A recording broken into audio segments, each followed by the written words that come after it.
Y hola amigos, para comenzar con nuestra guía definitiva de Excel para su utilización dentro de los bienes raíces comerciales o el análisis financiero de bienes raíces, vamos a comenzar con operaciones bastante básicas. Suma, resta, multiplicación y división. Sé que estas operaciones son bastante simples, pero ninguna guía estaría completa sin ellas. Sin más preámbulos, vamos a ellos. Para aplicar la suma o cualquier operación matemática de Excel, ya sabemos que comenzamos con un igual y para calcular la renta total de nuestros dos inquilinos utilizaremos el signo de más para sumar las celdas B6 y D6. Para nuestra lógica de resta utilizaremos el signo de menos, de igual forma comenzando por un signo de igual y restaremos a B10 la celda de 10, lo que nos da un resultado de 9000. Para la multiplicación utilizaremos un asterisco en nuestra operación y multiplicaremos B14 por D14. Y para la lógica de división utilizaremos una barra invertida para dividir B18 entre D18. Esas son todas nuestras operaciones básicas. Muchas gracias.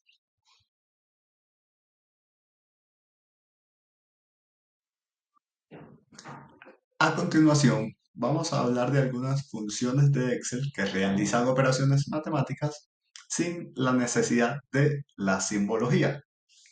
En esta oportunidad, la función de suma y la función de promedio.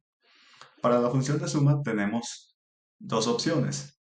O realizamos una suma, como lo hemos expresado aquí, seguido de comas para definir el rango de suma que estamos, o las podemos seleccionar todas de un rango de celdas que están continuas, al igual que para el promedio.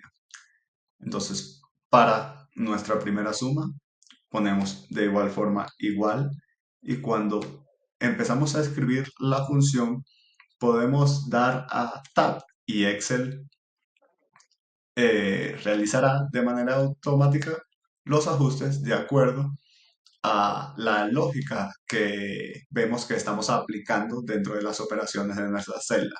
Entonces, para sumar un rango de estos dos valores a la izquierda, simplemente elegimos la celda B8 y ponemos un punto y coma. Ups, listo. Y la celda D8. Cerramos paréntesis y damos a Enter. La otra forma en la que lo podemos realizar es igual Sum, Tab y bien elegimos el rango que deseamos sumar desde la K8 hasta la K11.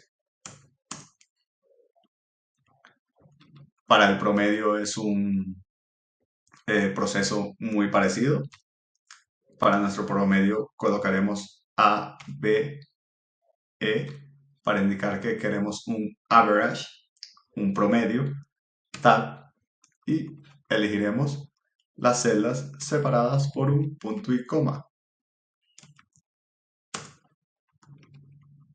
Igual si tenemos un rango de celdas continuas, colocaremos A, B, brush, Tab y elegiremos todas las celdas a las que queremos obtenerle el promedio. Esas han sido las funciones de suma y promedio.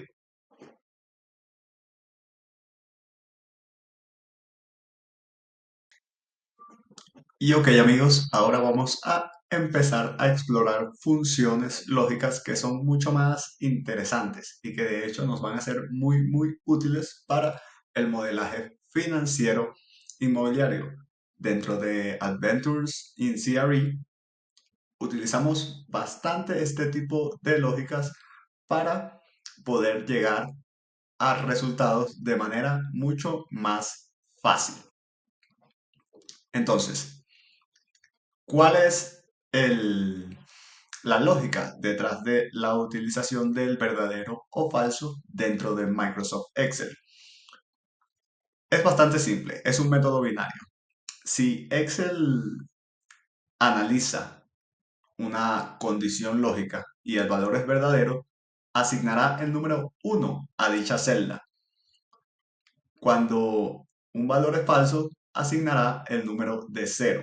Dentro de la celda se mostrará verdadero o falso, o true o false, pero eso en realidad quiere decir que se le ha asignado un valor a la celda en operaciones matemáticas de 1 o 0.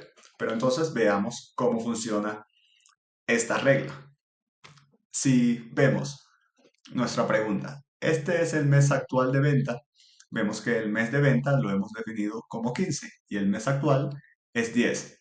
Lo que está en fuentes azules son nuestras variables independientes, las que podemos modificar de acuerdo a las operaciones que estamos realizando. Entonces, si al D8 lo igualamos al B8, es una lógica booleana, es una condición de verdadero o falso y damos enter, vemos que si atendemos la pregunta, ¿es el mes actual de venta?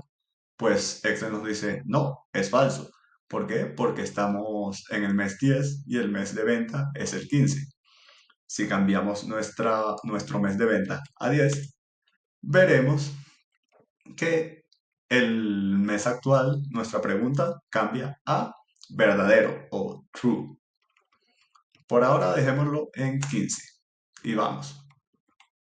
Lo importante detrás de aplicar estas lógicas booleanas en nuestras operaciones matemáticas dentro de Excel es que como este valor bien es 0 o 1, podemos multiplicarlo o hacerle cualquier operación matemática a dicho valor y se incluirá dentro de nuestras funciones. Es decir, que si multiplicamos cualquier valor por la celda que contiene el resultado de falso, pues nos dará 0, ya que este valor es 0. Y si multiplicamos cualquier valor por una celda que tenga el resultado de verdadero, pues nos dará igual al valor porque el verdadero quiere decir que se le asigna a esa celda un valor de 1. Entonces, ¿cómo funciona en la práctica? ¿Cuál será nuestro flujo de efectivo en el precio de venta en el mes actual? Si estamos en el mes actual, que es 10, y el mes de venta es 15, podemos aplicar la lógica de, ok, este es nuestro precio de venta. ¿Y por qué lo voy a multiplicar? Por el mes actual. Y si el mes actual es igual al mes de venta, pues nos dará como flujo de efectivo el precio de venta. ¿Qué pasa si coloco la operación aquí de B11 por H8? Pues el flujo nos dará 0. ¿Por qué? Porque nuestro mes actual ahora no es nuestro mes de venta. Es decir, que no estamos recibiendo el flujo de efectivo por la venta de este supuesto activo. Y ahora, si cambiamos nuestro mes de venta a 10, vean cómo se actualiza aquí automáticamente. ¿Cuál es nuestro flujo de efectivo en el mes 10 si el mes de venta es 10? Pues será nuestro precio de venta. Aquí estamos multiplicando nuestra B11 por nuestro valor que obtenemos a través de nuestra lógica booleana de verdadero o falso. Como es verdadero, el precio de venta se está multiplicando por 1, lo que nos da un resultado de 10.000. Eso ha sido todo por nuestra lógica de verdadero y falso. Muchas gracias.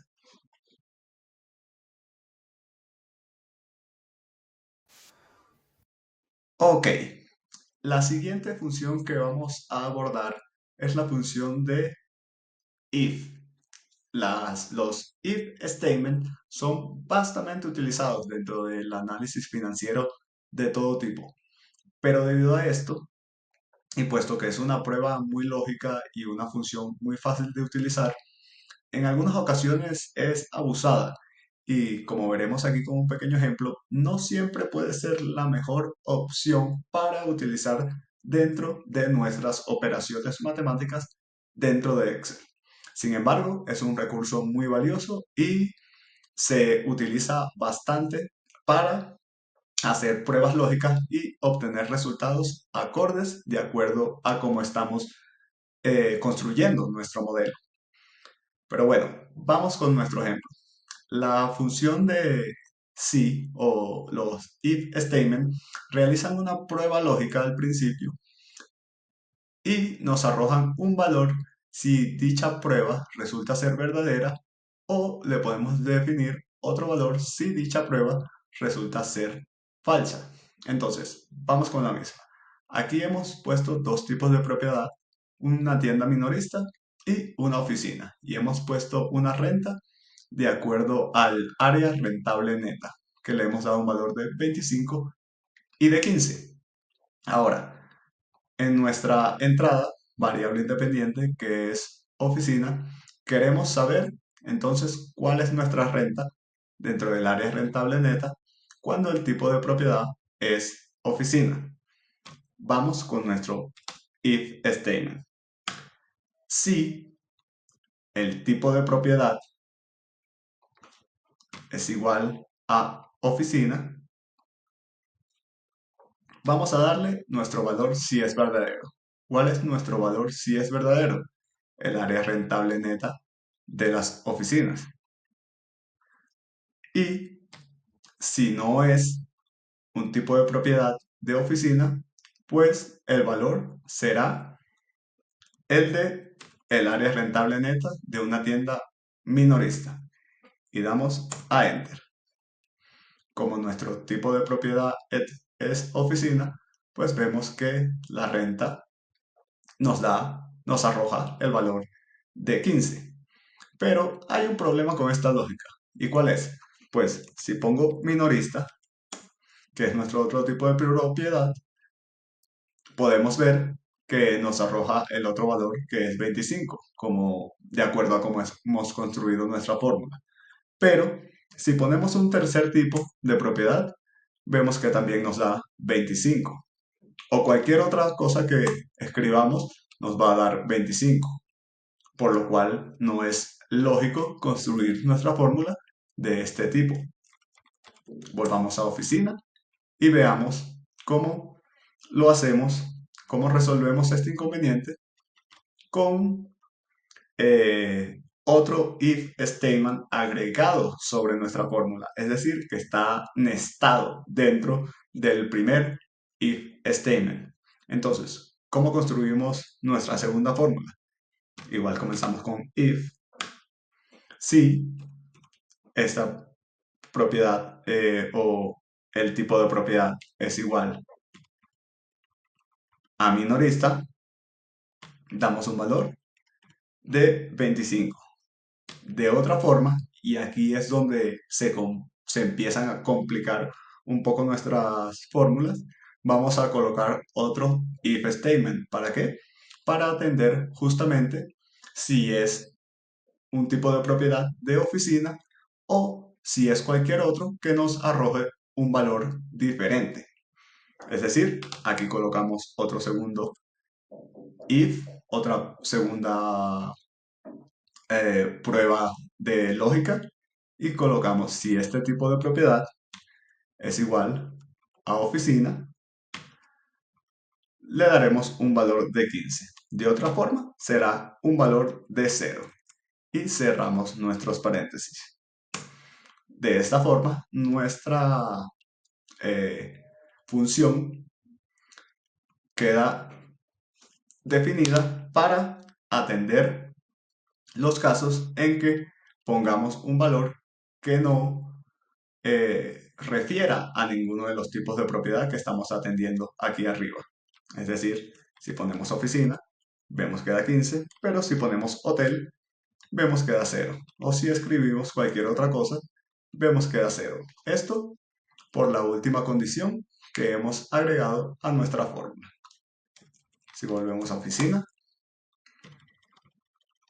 Pero, como pueden ver, cuando colocamos un if statement adentro de otro if statement, se hace un poco difícil de leer y quizás no sea nuestra mejor opción porque podemos recrear nuestra fórmula para atender la misma lógica sin la necesidad de nestar dos statements uno adentro de otro. Y eso es lo que vamos a mostrar aquí abajo. Ahora, una fórmula alternativa a esta función sería si, abro un paréntesis, el tipo de propiedad es igual a oficina, pues multiplica este valor que, si se acuerdan, este es una lógica de verdadero o falso, por 15, que es la renta del área rentable neta del tipo de propiedad oficina. Y a esto le agregamos un más. Y decimos, ahora, si el tipo de propiedad es igual a minorista, de igual forma, multiplica por 25. Aquí nuestra lógica nos va a dar el mismo resultado. ¿Por qué? Porque estamos analizando dos verdaderos y falsos y si uno es verdadero, el otro será falso y pues sumará cero. Así que aquí damos a Enter y vemos que como nuestro tipo de propiedad es oficina, nos da 15. Si colocamos minorista, nos dará 25. Y si colocamos cualquier otro tipo de propiedad, nos da cero. ¿Por qué? Porque las dos lógicas booleanas que estamos integrando en nuestra fórmula, pues son falsas y por lo tanto nos da una suma de cero más cero. Igual para cualquier otra cosa que escribamos aquí. Volvemos a poner minorista y vemos que se actualiza automáticamente. Estas dos fórmulas nos dan exactamente el mismo resultado y cumplen la misma función. Pero como pueden ver, esta es mucho más lógica y amigable al tratar que una, un if statement nestado dentro de otros que nos puede dificultar un poco la lectura de nuestro modelo. Y pues eso ha sido todo por los if statement. Los veré en el próximo.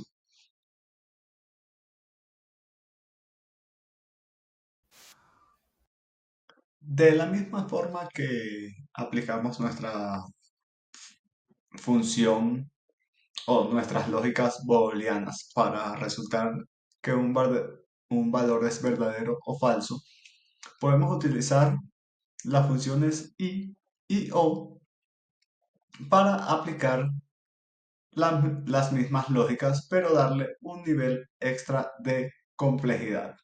Por su parte, la función y retorna un valor de verdadero si todas las condiciones que se evalúan dentro de esta resultan ser verdaderas.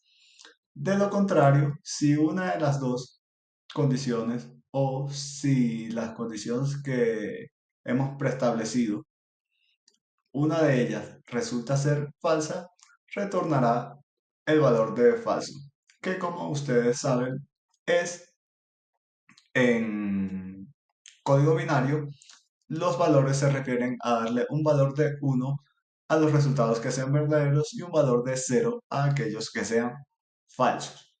Ahora, ¿cómo incluimos esto dentro de nuestro análisis financiero inmobiliario? Pues, eh, imaginémonos el caso en el que estamos arrendando una unidad y queremos saber si en el mes actual en el que nos encontramos se encuentra dentro de nuestro contrato de arrendamiento.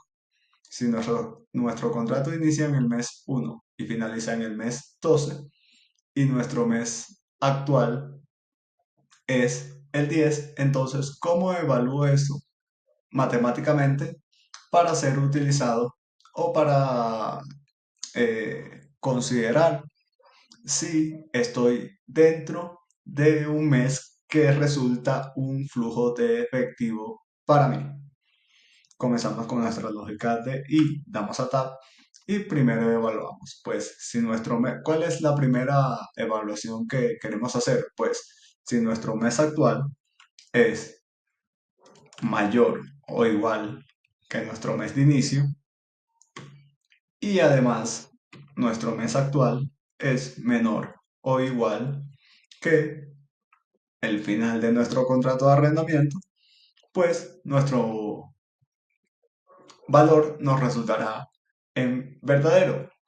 De cualquier otra forma, resultará en falso. Damos Enter y vemos que el resultado es verdadero.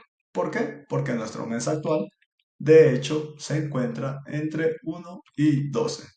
Pero si nuestro mes final, dado el caso hipotético que compro una unidad a la que le quedan 8 meses en un contrato de arrendamiento, si nuestro mes final es 8 y nuestro mes actual, luego de la compra, es el 10, pues nuestro resultado dará falso, puesto que no vamos a percibir flujo de caja de ese contrato de arrendamiento en el mes 10. Ahora, ¿cómo formulamos esto matemáticamente dentro del análisis financiero inmobiliario? ¿Cuál va a ser nuestro flujo de caja mensual si nuestro mes actual se encuentra dentro de nuestro contrato de arrendamiento? Si resulta ser que el alquiler del contrato o nuestra renta es de $1,000. Pues de la misma forma que incluimos nuestra lógica en la parte inicial de nuestro ejercicio, podemos preguntarnos, ¿y si el mes actual es mayor o igual a 1 y nuestro mes actual es menor o igual a 12, podemos multiplicar ese valor si resulta ser que nuestro mes actual está dentro de ese rango? Uy, disculpen, aquí cometí un error, lo tengo que llevar hasta el 1. Si nuestro mes actual resulta estar en ese rango, pues multiplícalo por 1,000, que es el valor de nuestra renta. Damos Enter y vemos que nuestro valor o nuestro flujo de caja del mes actual con respecto a nuestro contrato de alquiler es 1,000. Una vez más, si nuestro contrato hubiese terminado en el mes 8, pues nuestro flujo de efectivo del mes actual referente a este contrato será cero, puesto que estamos fuera de los rangos en el que podríamos cobrar ese alquiler. Ahora, nuestra segunda función es la función O. Nuestra función O evalúa si un sinnúmero de condiciones resultan ser verdaderas para definir qué resultados son aplicados a cada lógica. Verdadero si alguna de las condiciones que se evalúan resultan como verdadero. De lo contrario, será falso. Ahora, ¿cómo llevamos esto a la práctica? Resulta que nuestra entrada es nuestro método de pronóstico. Queremos saber si estamos utilizando un método de pronóstico lineal, detallado o de curva S. Y nos hacen o nos hacemos la pregunta, ¿nuestro método de pronóstico es lineal o detallado? Si es así, pues el resultado será verdadero. De lo contrario, el resultado será falso. Comenzamos con nuestro statement de O. Ahora, ¿cuál es nuestra primera prueba lógica? Si nuestra suposición es igual a lineal, ¿y cuál sería nuestra segunda prueba lógica? Si nuestra suposición es igual a detallado. Si cualquiera de estas dos suposiciones es cierta, nuestro resultado será verdadero.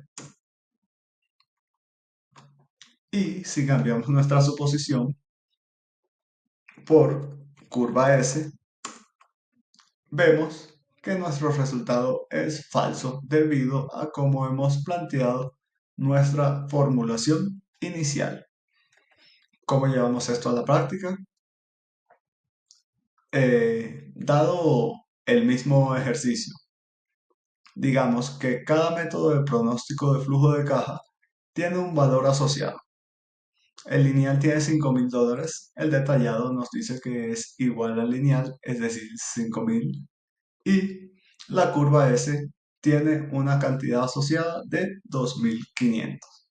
Ahora, utilizando nuestra lógica de O, podemos establecer si mi método de pronóstico es lineal o si mi método de pronóstico es detallado, puedes multiplicar ese valor por su cantidad asociada, que es 5.000.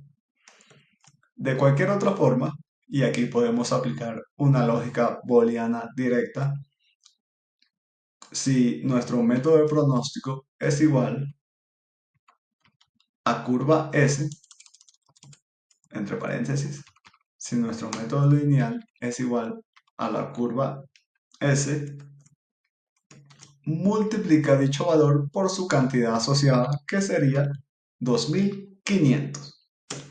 Doy Enter. Como pueden ver, nuestra entrada aquí en color azul está definida como lineal. Entonces, nuestro valor asociado al método de pronóstico es 5.000. Si pongo curva S, vemos cómo cambia a 2.500. Y si pongo detallada, vemos que cambia nuevamente a 5.000. Eso ha sido todo con las funciones de I y O.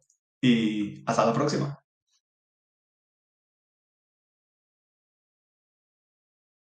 A continuación veremos cómo utilizar las funciones de max y min, que como su nombre indica, max devuelve el valor máximo de una lista de valores o un rango de celdas preestablecidos y la función min devuelve el mínimo de una lista de valores de la misma forma.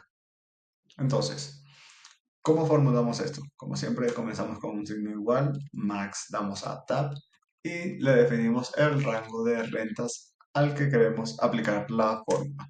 Damos enter, vemos que nuestro resultado es 1075. Por supuesto, esto es bastante evidente cuando tienes un rango de celdas que solo consta de 6 celdas. En esta oportunidad estamos analizando una hipotética renta que estemos cobrando a un número de unidades que tenemos y queremos saber cuál es el mayor valor de las rentas que estamos cobrando. En este caso, 1075.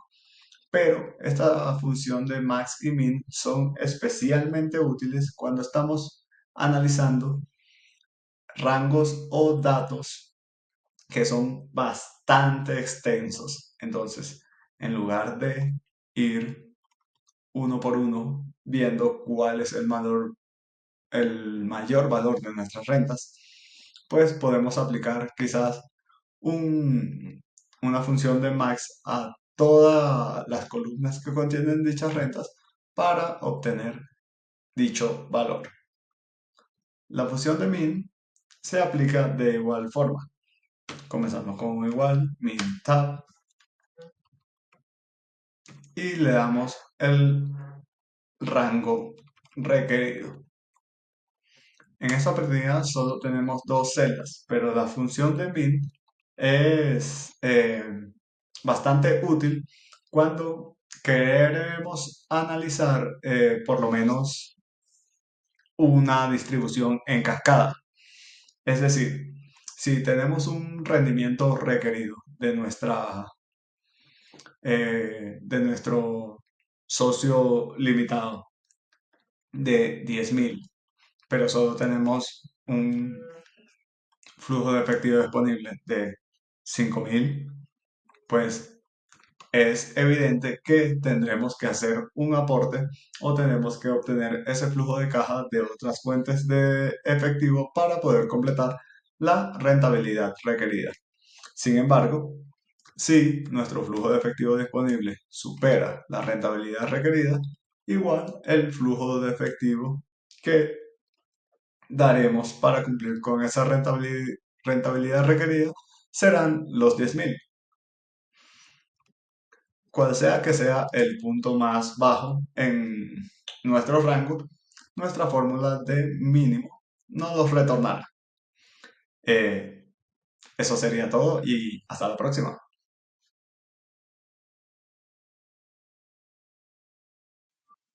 Ok amigos, en esta oportunidad vamos a explorar las funciones de contar sí y contar a dentro de Microsoft Excel. Empezando por nuestra función de contar sí, esta es una función que devuelve el número de instancias dentro de un rango determinado que queremos que nos devuelva la función. Es decir, si queremos contar el número de veces que determinado número aparece en un rango o el, la cantidad de veces que una palabra en específica aparece en un rango. Para eso utilizaremos la función de contar sí. Contará las celdas a partir de una condicional que nosotros le demos. Entonces, ¿cómo funciona nuestra primera fórmula? Como siempre vemos igual, contar sí, tab, y definimos el rango. Nuestro rango va a ser en esta oportunidad el tipo de propiedad. Y para el criterio podemos incluir una palabra. Como es una palabra que estamos buscando, la pondremos dentro de comillas. Si pongo mi no lista, entre comillas, y cierro, y que ese sea mi criterio, doy enter, y podemos ver que el resultado nos da 3. ¿Por qué? Porque hay 3 minoristas en esta supuesta distribución de tipos de propiedades que tenemos. Ahora, ¿cómo podemos dinamizar un poco más nuestra fórmula? Si hemos definido una variable independiente que se refiere al tipo de propiedad, podemos linkearla a nuestra condicional para que nuestra fórmula sea un poco más dinámica. Vean que si ahora escribo dentro de este rango, tengo que modificarlo manualmente para que se actualice la fórmula.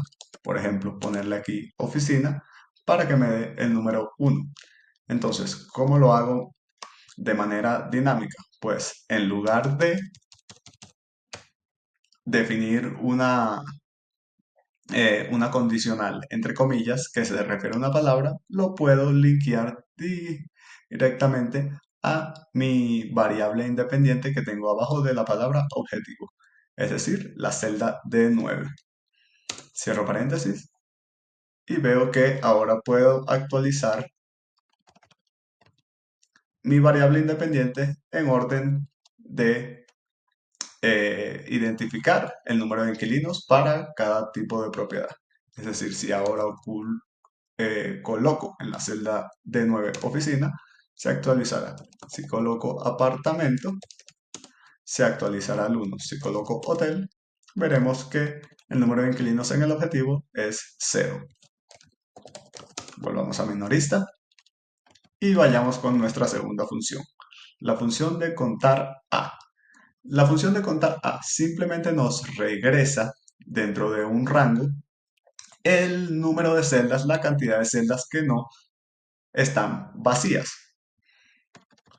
Es decir, en este hipotético ejemplo en el que tenemos un número de inquilinos y a su derecha hemos identificado si han recibido una concesión en su alquiler, para saber cuántos inquilinos han recibido una concesión en su alquiler, teniendo en cuenta que los que no han recibido la concesión dejamos las celdas en blanco, usamos la función contar a.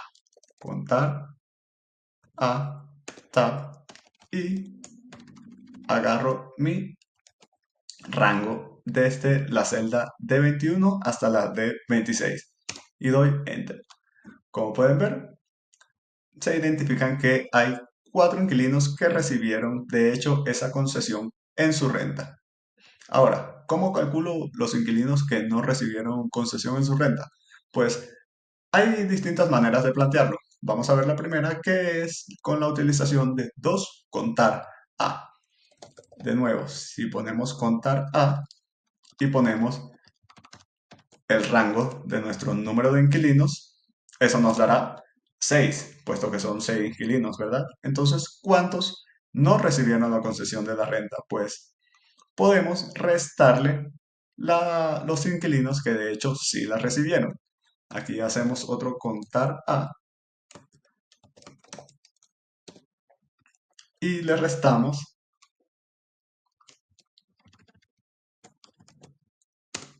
los que sí recibieron renta. Nuestra segunda operación, como ya sabemos, nos da el resultado de 4 y la primera nos da el resultado de 6. Por lo cual, el resultado final nos da 2, de hecho, 2 inquilinos que nos recibieron renta. Ahora, ¿cuál es el problema de utilizar esta fórmula? La cuestión es que si no tenemos las celdas en blanco y de hecho ponemos un 0 para indicar que no recibieron concesión en su renta, veremos que aquí nos dará como resultado 0, que es incorrecto. ¿Por qué?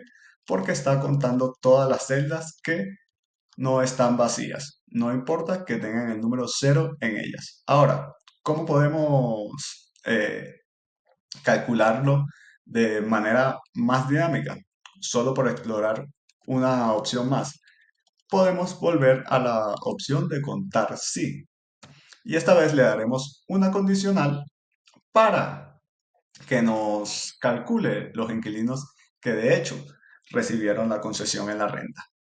Ahora, si usamos contar sí, le damos a tab y definimos el rango.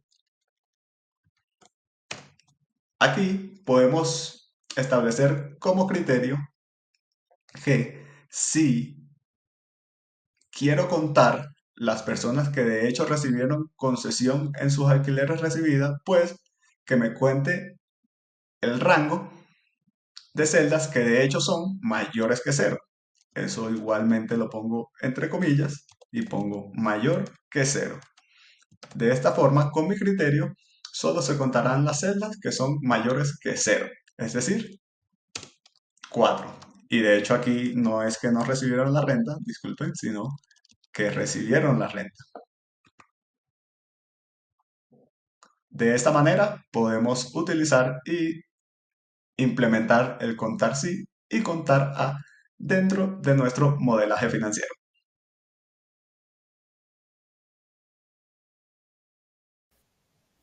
Ok, ahora vamos a hablar de dos conceptos íntimamente relacionados, la TIR o tasa interna de retorno o rentabilidad y el valor neto actual o valor presente neto.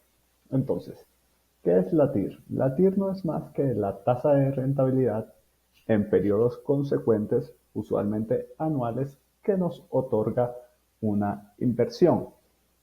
Es decir, si colocamos $100 en alguna inversión inmobiliaria a un año y la tasa de rendimiento, por ejemplo, es 6%, en un año obtendremos $106, ¿cierto? Pues ese 6% es la TIR. ¿Y cómo se calcula esta TIR? Que aquí empezamos a ver la relación con el valor presente neto.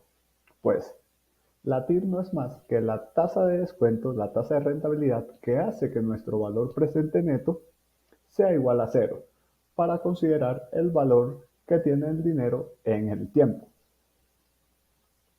Ahora, ¿cómo calculamos nuestra tasa interna de retorno dentro de Microsoft Excel? Muy simple. Damos igual, damos TIR, tab y escogemos el flujo de caja neto que tiene nuestra propiedad en este ejemplo. Es decir, todos los flujos de caja desde el momento en que hacemos la inversión hasta que vendemos esta supuesta propiedad. Damos Enter y obtenemos nuestra TIR. Ya vemos, es 12.75%. Ahora, al igual que la TIR, El valor actual neto también se utiliza para medir el valor de una inversión inmobiliaria. Es bastante intuitivo entender cómo estos dos se relacionan y cómo las fórmulas apuntan o son dos maneras de apuntar hacia el mismo resultado. Entonces, ¿cuál es el valor presente neto de nuestra inversión?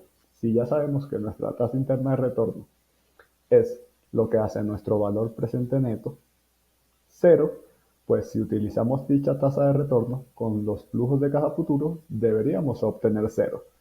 Para verificar esta fórmula utilizaremos valor actual neto, como se conoce dentro del ecosistema Excel, y aquí nos pide una tasa. La tasa sabemos que es nuestra TIR y los flujos de caja netos operativos serían los mismos. Como podemos ver, aquí verificamos que la fórmula funciona correctamente. Con esta tasa de descuento, con nuestra TIR, el valor presente neto es cero.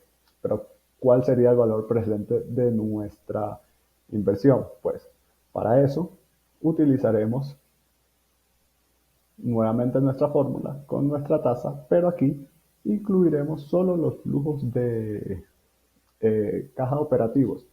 Para obtener el valor presente de un flujo de cajas futuro, debemos utilizar solo los flujos positivos una vez estamos haciendo nuestro análisis.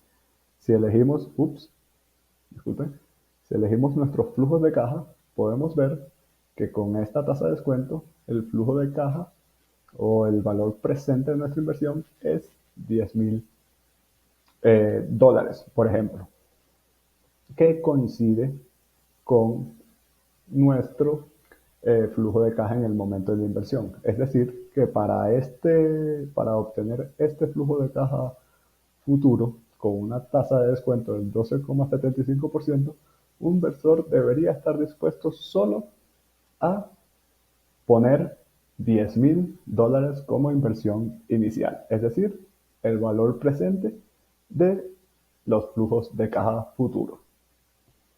Y pues eso ha sido todo. Hasta la próxima.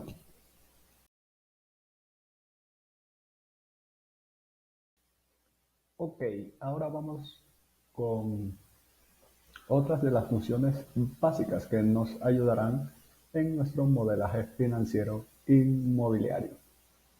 En este video vamos a explorar fin de mes, fecha a mes, la TIR no periódica y el valor neto actual no periódico.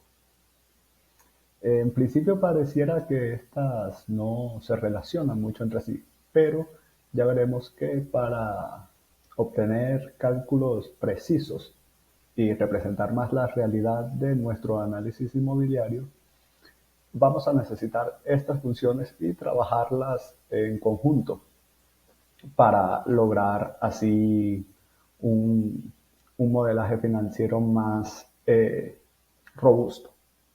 Entonces, primero vamos con fin a mes. El fin a mes devuelve la fecha del último día del mes, que es el número indicado de meses antes o después de la fecha de inicio. En primera instancia, tenemos dos entradas para ejemplificar. Tenemos la fecha de inicio y los meses. ¿Qué va a hacer la función fin de mes? Pues simplemente nos va a regresar la última fecha del mes correspondiente, tomando como referencia las dos entradas, la fecha de inicio y cuántos meses en positivo o negativo queremos movernos a través de la fecha de inicio. Entonces, abrimos nuestro signo de igual, fin mes, tab, y vemos que nos pide dos entradas, la fecha inicial y con un punto de coma colocamos entonces los meses, que bien podríamos colocarlo como un valor fijo, pero como queremos hacer siempre nuestras fórmulas dinámicas, vamos a hacer el enlace a otra variable.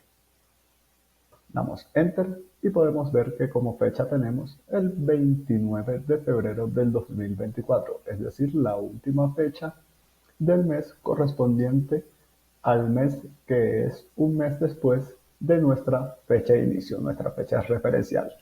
Si colocamos nuestros meses en 2, veremos que cambia el 31 de marzo, la última fecha, 2 meses después. Y si colocamos un número negativo, vemos que nos coloca el 30 de noviembre, es decir, 2 meses antes, la última fecha de los 2 meses anteriores a enero del 2024.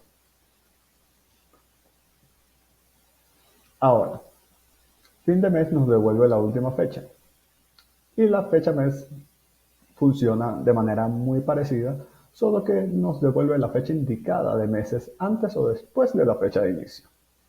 Es decir, si utilizamos nuestra fórmula fecha mes y colocamos la fecha de inicio y nuestros meses como 1, será el 15 de febrero del 2024, es decir, un mes exactamente después de nuestra fecha inicial.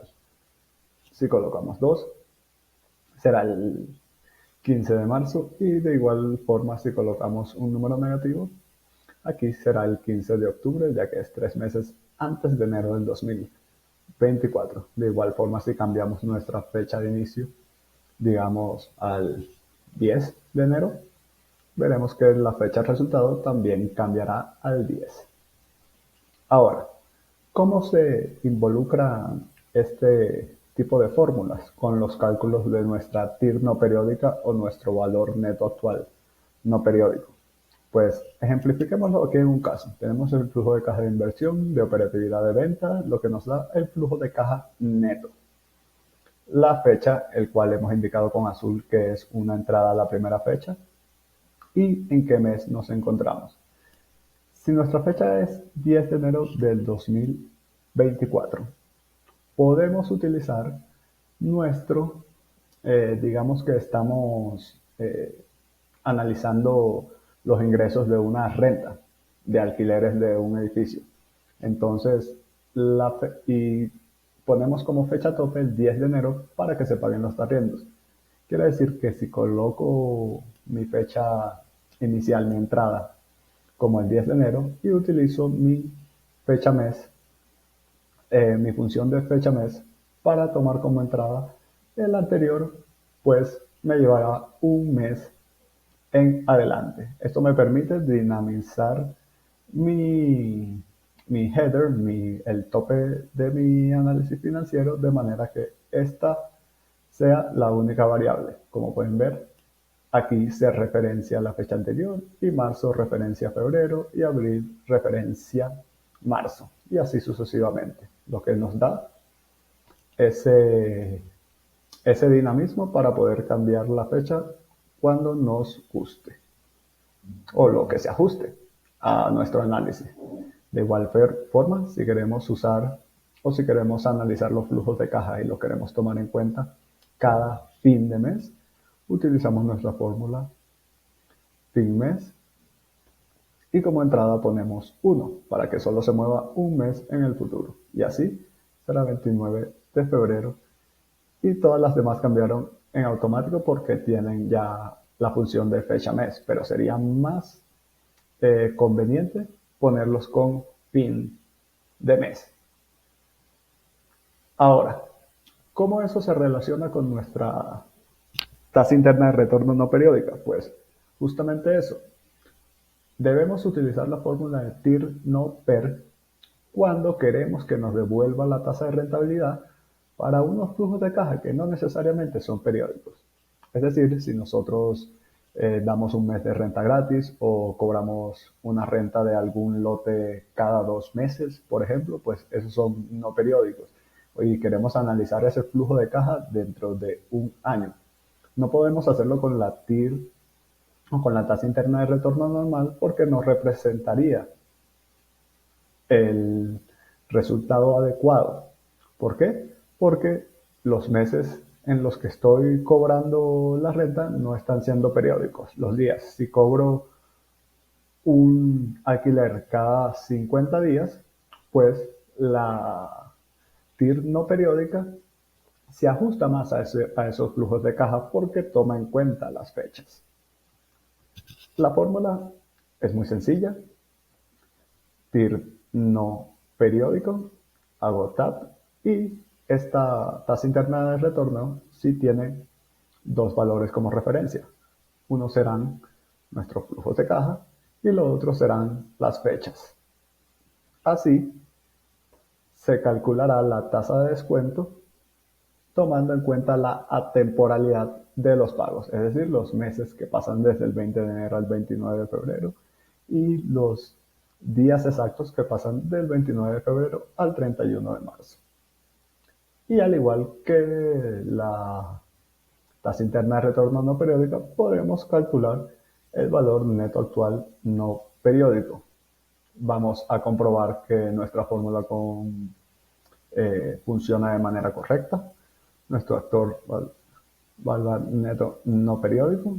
Hacemos tab y primero nos pide la tasa, que sería nuestra tasa de descuento que está asociada a la fórmula de TIR no periódico. Los valores y las fechas.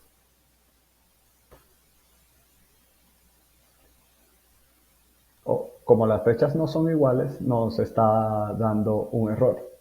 Si corregimos eso aquí y colocamos nuestra fin mes,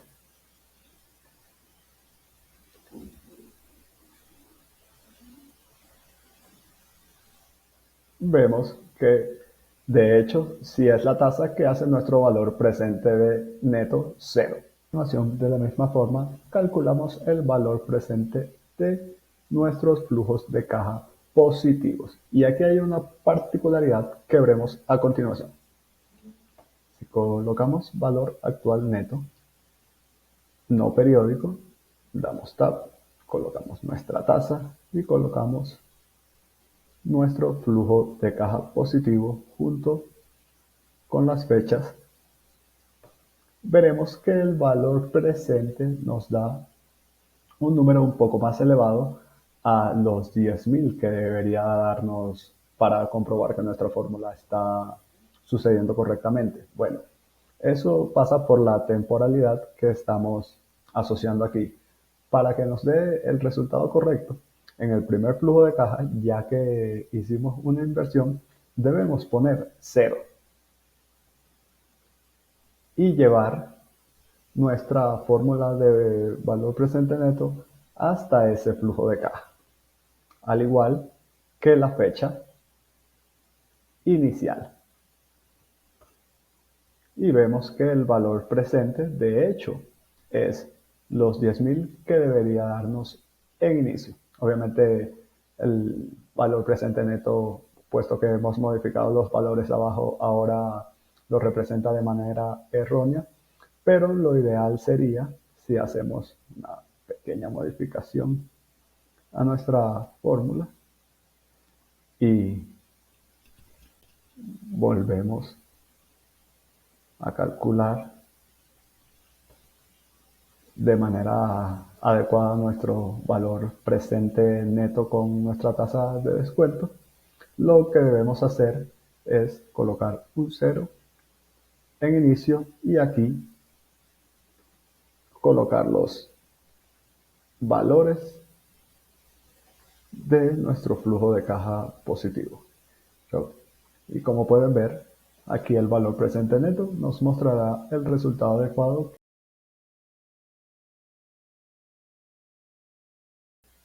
Ahora vamos a explorar dos funciones que son derivadas de nuestra función o suman funcionalidades a nuestra función de suma. Las funciones de suma producto y suma sí. En primera instancia, suma sí suma los valores de un intervalo o de un rango que cumplan los criterios que nosotros especifiquemos. Es decir, le ponemos una condicional para que dinámicamente se generen las sumas. En nuestro ejemplo tenemos una serie de unidades que están establecidas con una renta específica y vemos que tenemos 3 o 4 tipos de unidades, de 1/4, de 2/4, estudio y de 3/4. La renta asociada a cada una es distinta y aquí queremos calcular el total de renta por tipo de unidad, pues podríamos sumar todas por separado o podríamos utilizar nuestra función de suma si para dinámicamente sumar de acuerdo al tipo de unidad. Primero debemos establecer el rango de suma. En este caso es nuestro rango que se refiere al tipo de unidades y luego debemos establecer nuestro criterio. Si bien podríamos dentro de nuestro criterio también establecer un valor fijo, es decir, que si pongo entre comillas 2/4, esto realizará la suma de la renta de los tipos de unidades que contengan 2/4, o podemos asociarla a una entrada, como tenemos aquí, para dinamizar un poco más nuestra fórmula. Y luego establecemos nuestro rango de suma. Es importante destacar que hay ocasiones en que nuestro rango y nuestro rango de suma puede ser el mismo. Puede ser que si quiero sumar la renta que sobrepasa el valor de 1000, simplemente tendría que colocar el rango de los valores y tendría que colocar un mayor que 1000. Pero como aquí nuestro rango es diferente a nuestro rango de suma, sí debemos elegir los valores de acuerdo. Y como podemos ver, nos da el resultado automáticamente. Hay 2/4, 2 unidades de 2/4 que dan 2500 como resultado final. Ahora, si colocamos un cuarto, vemos que cambia a 1000. Si colocamos estudio, vemos que cambia a 1800 por la suma. Si colocamos 3/4, vemos que es a 1500. Bien podríamos establecer la misma fórmula para cada tipo de unidad. Y con suma producto, esta función devuelve la suma de los productos de rangos correspondientes. Por ejemplo, aquí tenemos nuestra renta por área rentable neta, establecido como 1,15, y nuestra área rentable neta. ¿Cómo saco el total si estos son mis valores que tengo en mi reporte de rentas? ¿Cómo saco el total que estoy cobrando por mi área rentable neta? Pues podría multiplicar mi área rentable neta por el valor que cobro por renta por área rentable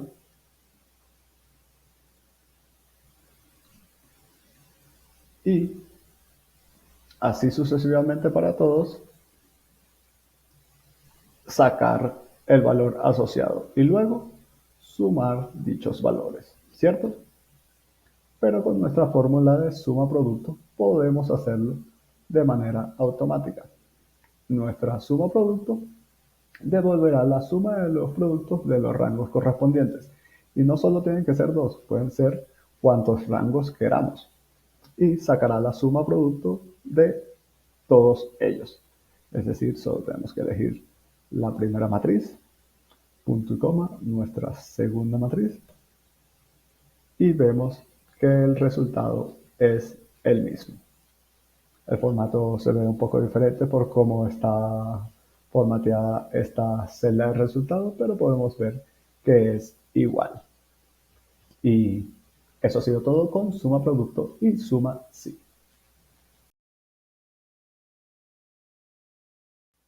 Ahora vamos a ver las funciones de pago y valor actual. Dentro del modelaje financiero inmobiliario, estas funciones son especialmente útiles cuando estamos hablando de sacar los valores más importantes asociados a un préstamo. Entonces, como lo tenemos planteado aquí en nuestra guía, la función pago la utilizamos para el cálculo de un préstamo basándonos en los pagos constantes y el tipo de interés constante. Eso es lo que estamos tratando dentro de nuestra función de pago. Y la función de valor actual la utilizamos para obtener el valor presente de un préstamo. ¿Por qué es adecuado para utilizar el valor presente de un préstamo? Puesto que se basa en una periodicidad fija y una tasa de interés usualmente constante, lo que nos va a dar un pago constante. Y dentro de los bienes raíces, muy pocas cosas son tan constantes, muy pocos flujos de caja son tan constantes como el pago de un préstamo. Es por eso que utilizamos la fórmula de valor actual para calcular dichos, las funciones de pago y valor actual para calcular dichos resultados asociados a obtener o otorgar desde el punto de vista de un prestamista un préstamo. Ahora, ¿cómo utilizamos y qué vamos a necesitar para utilizar la función de pago? Pues vamos a necesitar el balance, el valor presente de nuestro préstamo, la tasa periódica y los periodos, que esto pueden ser mensuales, anuales, pero la cuestión es que tienen que ser periódicos. Si nos están dando una tasa de interés anual y los pagos anuales, pues digamos 30 en este ejemplo, utilizaremos 30 años y 3%. Pero si estuviésemos hablando de pagos mensuales para una deuda que se amortiza en 30 años, esto sería 360. Y nuestra tasa periódica tendríamos que dividir el 3% entre 12 para mensualizarla. Ahora, vamos con nuestra función. Escribimos pago y lo primero que nos pide es nuestra tasa. Lo segundo, el valor actual de nuestro pago, es decir, 100.000 en nuestro caso. Y luego, disculpen, luego vienen los periodos, 30, y en última instancia el valor actual o el balance del préstamo que estamos recibiendo. Damos Enter y como podemos ver el pago nos da 5.102. Ahora, ¿por qué el pago está siendo negativo? Puesto que estamos calculando el, con un valor presente, un valor actual de 100.000. ¿Qué quiere decir? Que nuestro valor presente es 100.000, pues que vamos a tener que realizar un pago de 5.102 en 30 periodos para que el prestamista obtenga un rendimiento o una tasa de interés de 3%. Es decir, estamos cambiando nuestro flujo de caja actual por pagos futuros y una tasa de interés asociada a dichos pagos por un periodo de tiempo determinado. Usualmente para modelar financieramente y que el pago lo podamos ver de manera positiva e integrarlo a nuestros modelos, utilizamos un signo de negativo al inicio de nuestra fórmula y veremos que el pago nos dará un valor positivo. Ahora, para calcular el valor actual, es decir, el valor actual de un préstamo sobre la base de un tipo de interés constante, digamos, desde el punto de vista del prestamista, ¿sabes? Si voy a recibir un pago de 5.102 y quiero recibir una tasa de interés del 3% durante 30 periodos, ¿cuánto es, sabes, el préstamo que tengo que otorgar? Para eso utilizamos nuestra fórmula de valor actual. De igual forma nos pide la tasa, los periodos y el pago. Como pueden ver, es una pequeña diferencia por cómo hemos planteado la fórmula. Aquí se están tomando más valores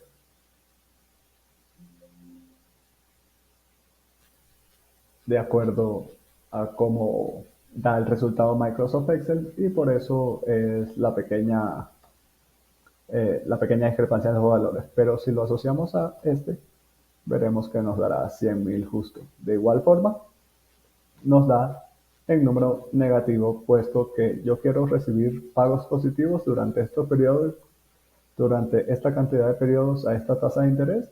entonces eh, tiene que haber una salida de dinero de $100,000 para llegar a ese $100,000 o pesos, es un ejemplo, como para llegar a ese resultado.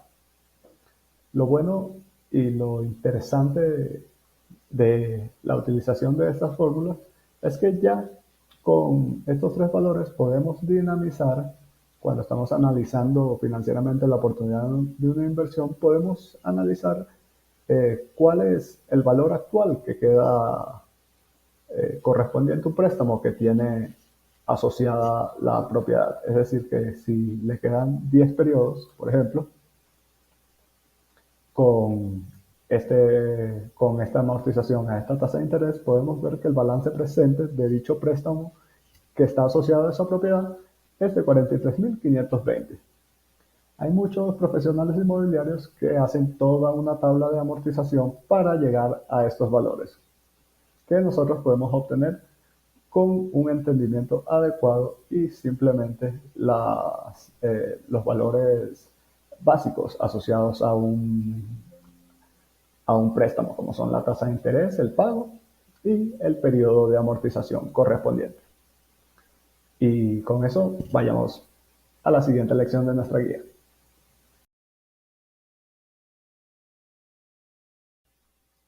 Ahora exploraremos dos funciones para comprobar si hay errores y qué hacer en tal caso dentro de nuestro modelaje financiero.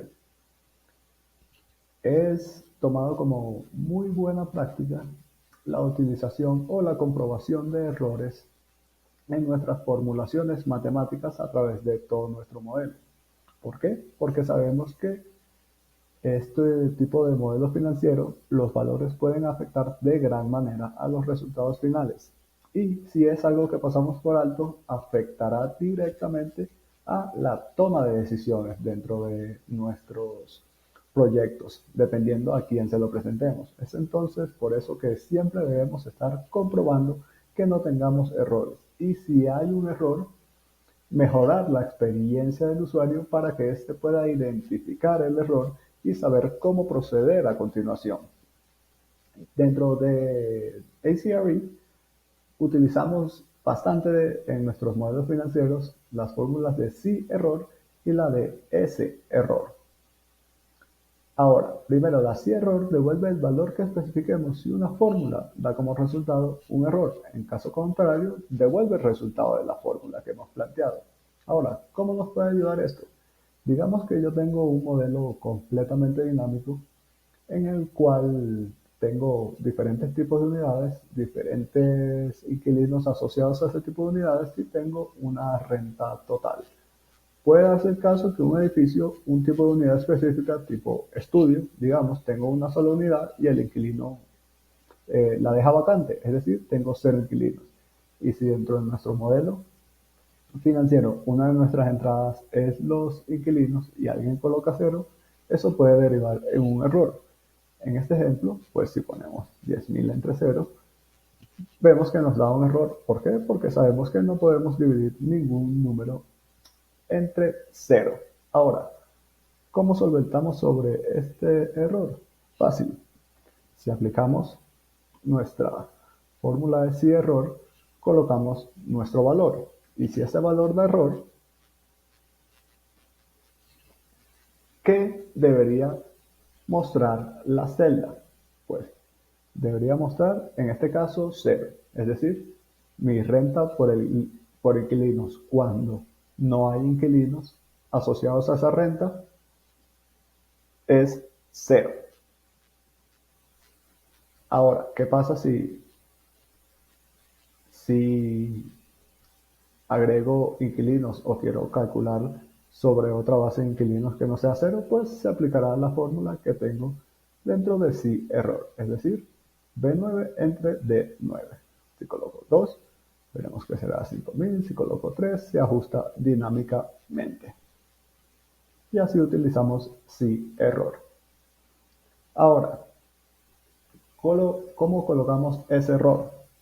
Este comprueba si una celda es un error y devuelve verdadero o falso en tal caso.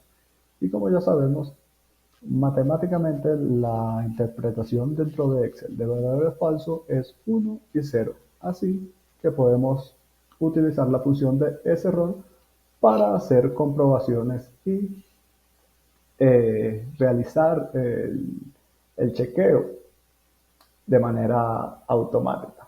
Por ejemplo, si quiero comprobar o si tengo el mismo problema junto planteado en el primer ejemplo, en el que estoy obteniendo un error cuando en inquilinos coloco el valor de 0, para mejorar la experiencia del usuario podríamos utilizar un, la función de sí para comprobar la prueba lógica. ¿Cuál será nuestra prueba lógica?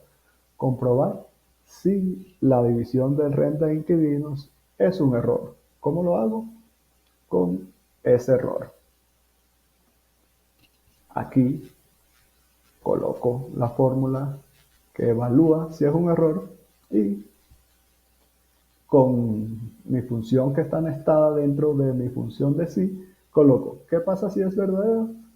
Coloca error.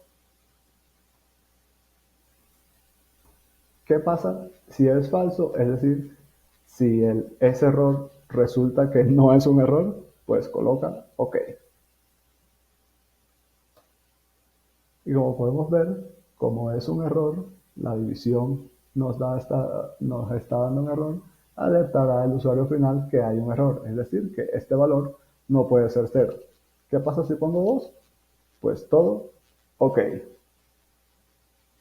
Este tipo de chequeo de errores usualmente los colocamos en columnas aparte solo para chequear que la matemática dentro de nuestras funciones está correcta. Si el chequeo del error está OK, pues puedo seguir planteando cualquier otra función dentro de estos resultados en mi modelo.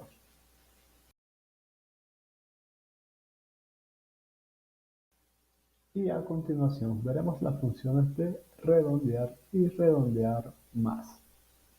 Son dos funciones bastante simples. La de redondear redondea a un número específico de dígitos que bien puede acercarse a los cientos y miles o a los decimales. Y la función de redondear más, también existe la función de redondear menos, redondear un número a un número específico de dígitos, pero siempre, en este caso, la función de redondear más será hacia arriba. Y la de menos lo hará siempre hacia abajo. ¿Para qué nos podría funcionar o qué utilidad tiene dentro de nuestro modelaje financiero la función de redondear? Pues pueden ser múltiples. Pueden darse casos de que haya presupuestos que están, ¿sabes?, desglosados a muchos decimales y nosotros solo queremos saber el grosso. O por ejemplo, queremos evaluar cuándo los presupuestos llegan al mismo nivel de flujo de caja.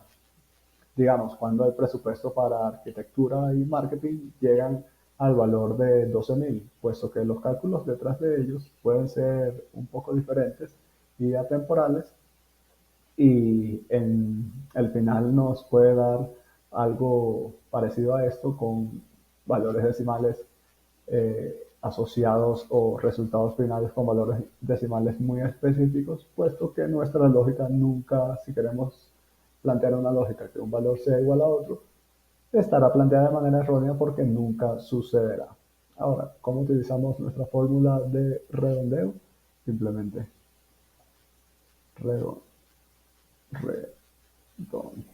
redondear, tab, elegimos nuestro número y los números decimales que queremos expresar. Si colocamos 0, veremos que se cortará y no tendrá números decimales. Si colocamos 1, nos mostrará 12.001.1 y si colocamos 2, 12.001.12.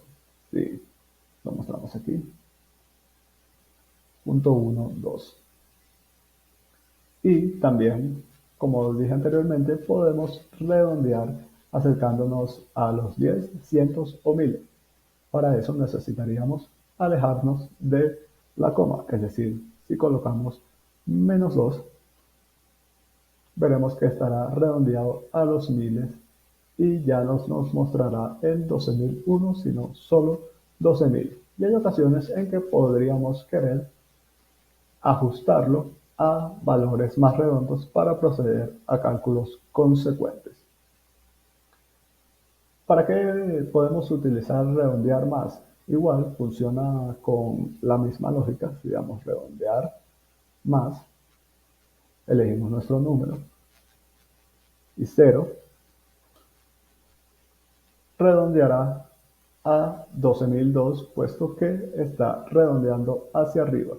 Y como nuestro valor tiene mínimamente algunos decimales después de la coma, redondeará a 12.002.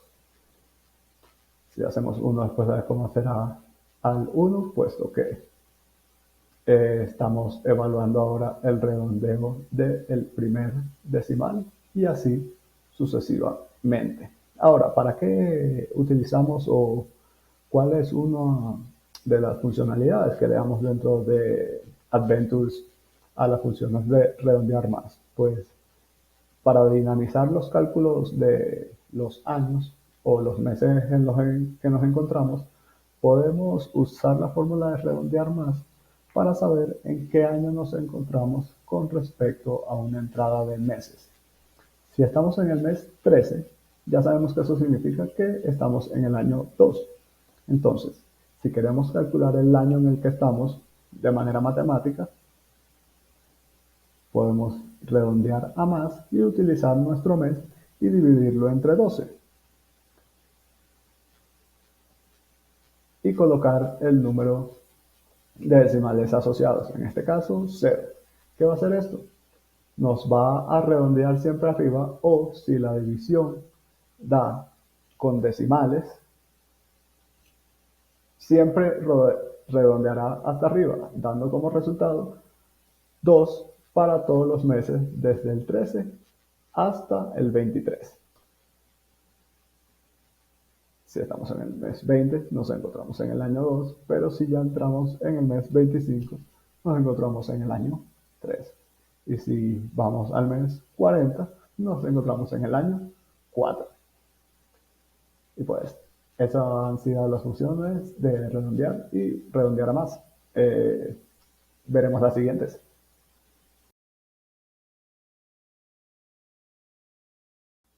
Ahora vamos a ver dos funciones que utilizamos para realizar búsquedas dentro del modelaje financiero, las funciones de índice y coincidir. Como ya lo dije, estas las utilizamos en Adventures en su conjunto para realizar búsquedas dentro de matrices que, como ya sabemos, se pueden extender muchísimo si poseemos una base de datos en las que almacenamos muchos datos, valga la redundancia. Entonces, para realizar este tipo de búsquedas, quizás vean que otras formas aplican fórmulas mucho más, funciones mucho más conocidas, como son las funciones de buscar, buscar H, B o X, o también se ven mucho en su versión en inglés, que es el lookup, el VLOOKUP, el HLOOKUP. Pero hay un problema con estas funciones. Uno de ellas es que requieren más poder computacional. Y si tenemos una base de datos muy amplia o una matriz en la que queremos realizar búsquedas muy amplias, esto puede tornar un poco lento el funcionamiento de nuestro modelo. Y por segundo, son un poco más difíciles de auditar. Es decir, que si queremos, sabes, modificar o ver bien de dónde provienen los datos, es difícil hacerlo a través de una función de búsqueda o de lookup. Ahora, ¿cómo lo hacemos aquí dentro de Adventures in CRE? Pues utilizamos las funciones de índice y coincidir. Y vamos a verlas por separado para luego ver cómo la utilizamos en conjunto. Ahora, ¿cómo utilizamos la función índice o cómo es su funcionalidad? Pues abrimos índice y esta toma tres referencias. Una es la matriz en donde queremos realizar la búsqueda. Esta es la matriz que se refiere a la renta y el área rentable neta, o lo que se cobra por área rentable neta en tres ciudades diferentes, Medellín, Lima y Caracas. Y son tres tipos de propiedades: comercial, oficina e industrial.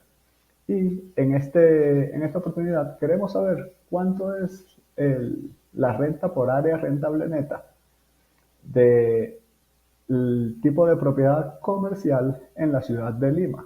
Es decir, primero le especificamos el número de filas de nuestra matriz que queremos regresar y pues el número de filas es el 1, ya que comercial está de primero.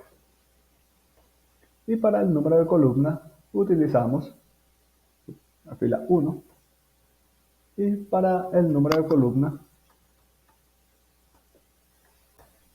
utilizamos 2, puesto que Lima está en la segunda columna dentro de nuestra matriz.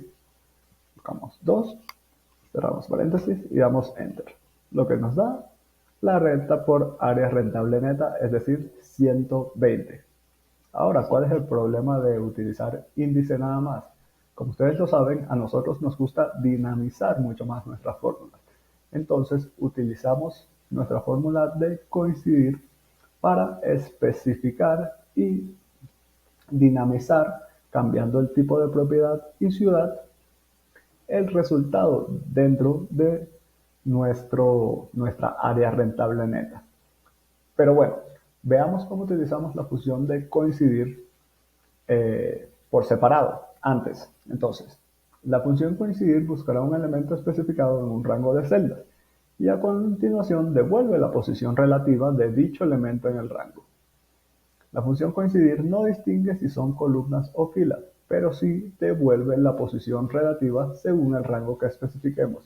Es decir, que si hacemos un match para identificar en un rango donde está la ciudad de Lima, como lo veremos ahorita, esta estará en la posición 2. Pero si definimos, pero la posición 2 en un rango que está en columnas sería la de oficinas, que la función coincidir no la distingue, pero arroja el resultado de esa forma. ¿Cómo lo hacemos con filas? Coincidir, tab, el valor que estamos buscando. En este ejemplo vamos a buscar el tipo de propiedad que es comercial y luego la matriz en la que vamos a buscar, es decir, la matriz de comercial, oficina e industrial. Y el tipo de coincidencia sería nuestra última entrada. Hay muy pocos casos en los que querremos hacer una coincidencia que sea menor que lo que estamos buscando o mayor que. En la mayoría de los casos queremos una coincidencia exacta para hacer este tipo de búsquedas dentro de matrices. Así que colocamos 0, damos Enter y como podemos ver, la posición nos da igual a 1. Dicho que comercial está en la primera fila. ¿Cómo funciona?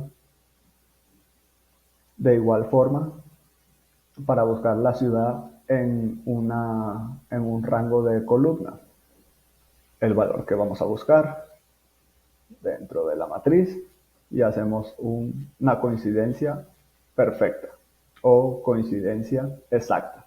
Damos Enter y vemos que Lima está en la columna 2.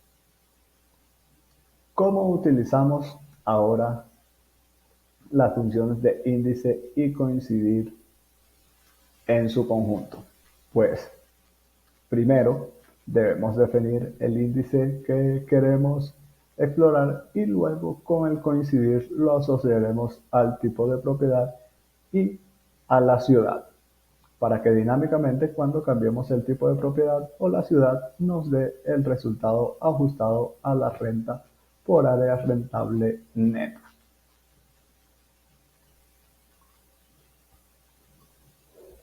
Para esto abrimos primero nuestra función de índice y, como lo dije anteriormente, definimos toda nuestra matriz.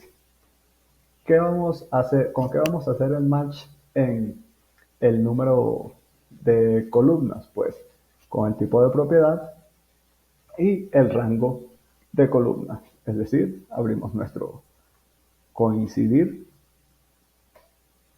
y ponemos de igual forma el valor que estamos buscando, la matriz que estamos buscando y el tipo de coincidencia, que es exacto. Y hacemos un segundo match, ya que sabemos que nuestra función de índice agarra una coincidencia para la columna y otra para la fila, pues utilizamos una segunda función de coincidir, en el que el valor buscado es la ciudad o nuestra entrada de ciudad, la matriz es Medellín, Lima y Caracas, y la coincidencia debe ser exacta.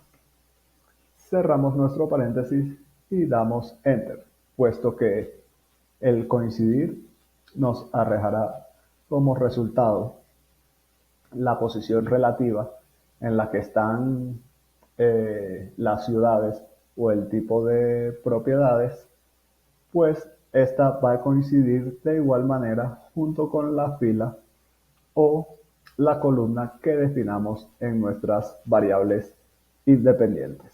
Si damos Enter, vemos que el tipo de propiedad comercial en Lima, de hecho, es 120.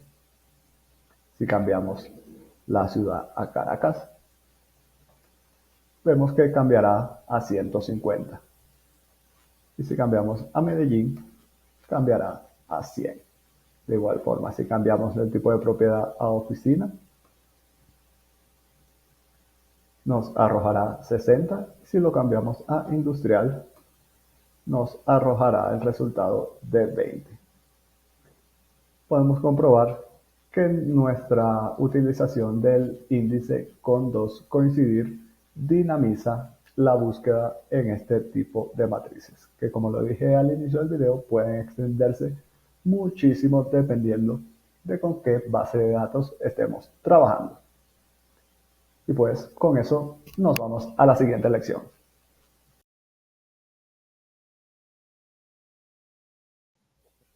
Y bueno, para terminar con las funciones básicas de nuestra guía de Microsoft Excel para modelaje inmobiliario, vamos a ver la lógica o la práctica del concatenado. Concatenado no significa más que unir una cadena de caracteres. Y para esto tenemos dos opciones. Podemos utilizar la fórmula de hecho de concatenado de Microsoft Excel, o lo que yo considero más amigable es utilizar el símbolo de y para concatenar diferentes rangos de celdas que contengan caracteres o valores. Ahora, si concatenamos con nuestra fórmula, podemos ver que nos pide el texto 1, el texto 2 y así sucesivamente. Pero si aplicamos esta fórmula, vemos que no deja espacio entre los diferentes textos que estamos considerando. ¿Cómo corrijo sobre ese error? Pues tengo que unir unas comillas que contengan el espacio y luego seleccionar mi otro texto si quiero que aparezcan separados. De igual forma, si estoy usando el símbolo de y, vemos que está todo junto y si queremos separarlo, será necesario juntarlo con espacios entre comillas y concatenar las dos eh, celdas de esta forma. ¿Para qué nos sirve concatenar o unir estos rangos de caracteres dentro de Microsoft Excel? Pues a lo mejor nosotros queremos expresar la información de una dirección. En casos de direcciones los utilizamos muchos para utilizar la ciudad para algunos reportes o el estado para algunos reportes, pero la dirección completa solo la necesitamos en una sección de, de nuestro modelo. Entonces, ¿cómo hacemos para expresar esa dirección en un solo rango o de manera más organizada en una sola sección de celdas? Pues utilizamos la técnica de concatenar o con nuestro símbolo de i. Es decir, si muestro la dirección completa, Como ya vimos antes, si elijo cada sección de la dirección y quiero que aparezca separado o poner símbolos entre ellas, puedo utilizar y entre comillas poner, por ejemplo, una coma, un espacio y continúo juntándolas con las otras celdas. Entre estas, entonces también debo tener un espacio y puede que en esta quiera un, un guión medio, lo pongo también entre comillas y pongo la última sección de mi dirección que sería el código postal. Como podemos ver, se muestra de manera organizada según las técnicas de concatenado que apliqué dentro de mi celda resultado. Esto puede ser especialmente útil si quiero mostrar información al lado de caracteres que son resultados matemáticos o si quiero mostrar en secciones en mi tope de explicación, en secciones que muestran textos si lo quiero concatenar, por ejemplo, con el nombre de mi hoja de trabajo, pues las posibilidades son infinitas. Y pues con esto finalizamos nuestro recorrido por las funciones básicas para nuestro modelado financiero y a continuación entraremos en algunas otras herramientas que tenemos dentro de Microsoft Excel para ajustar aún más nuestro análisis financiero inmobiliario. Así que pues sigamos con ello.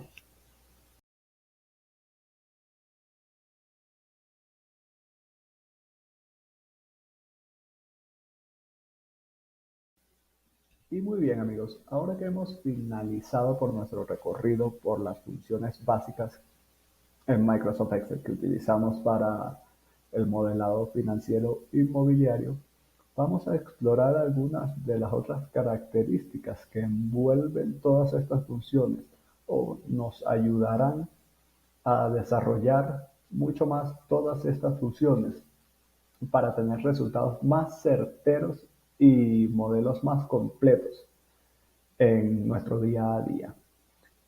Comenzando por una de estas características bastante básicas que se trata acerca de la validación de datos. Ahora, ¿de qué va la validación de datos? Pues bien sabemos que cuando nosotros estamos haciendo un modelo financiero, tenemos cierta responsabilidad no solo de cómo funciona el modelo y que las proyecciones y los cálculos matemáticos estén acorde, sino que también debemos garantizar al usuario final que los datos introducidos aporten a esa exactitud del modelo. Y eso es, en cierta manera, nuestra responsabilidad para hacer el modelo más amigable a la utilización del usuario y que se pueda identificar con facilidad si algo no está dentro de los parámetros que son requeridos para que el modelo funcione correctamente. Ahora, vamos a ver un par de ejemplos acerca de cómo utilizar la validación de datos para ajustar nuestros modelos. Primero vamos con una restricción en cuanto a números enteros en el periodo de análisis. Si nuestro análisis financiero solo se proyecta en 10 años o el máximo que podemos proyectar es a 10 años porque así lo hemos construido, pues podemos delimitar el periodo del análisis que no sobrepasen meses a esos 10 años. Para eso nos vamos a datos, herramientas de datos y validación de datos. ¿Qué vamos a permitir en nuestra celda? No puede ser cualquier valor, sino un número entero. Y los datos tienen que estar entre 1 y 120, que es el máximo de meses al cual nuestro modelo se puede ajustar. Si vamos a aceptar y vemos si colocamos 0, que no está dentro del rango, nos da un error. Y si colocamos 140, que está también fuera de nuestro rango, nos seguirá dando un error. Pero si colocamos 20, 30, 60, cualquier número entre el rango de 1 y 120 será aceptado. Esto puede ir acompañado junto con una nota que podemos incluir para darle aún más indicaciones a nuestro modelo.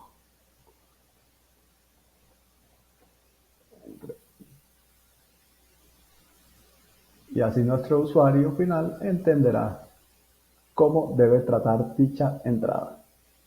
Ahora, veamos otro ejemplo. ¿Cómo hacemos la validación de datos en cuanto a la fecha? Digamos que queremos restringir la fecha del análisis financiero, pues del día de hoy en adelante solo sirve para hacer proyecciones futuras. Entonces, ¿cómo restringimos nuestra fecha? De igual forma vamos a datos, validación de datos, y vemos que solo vamos a permitir entradas de fechas a datos que sean mayores que, y el día lo definimos como hoy. Es decir, que solo podemos poner fechas que estemos analizando más allá del día en el que estamos hoy.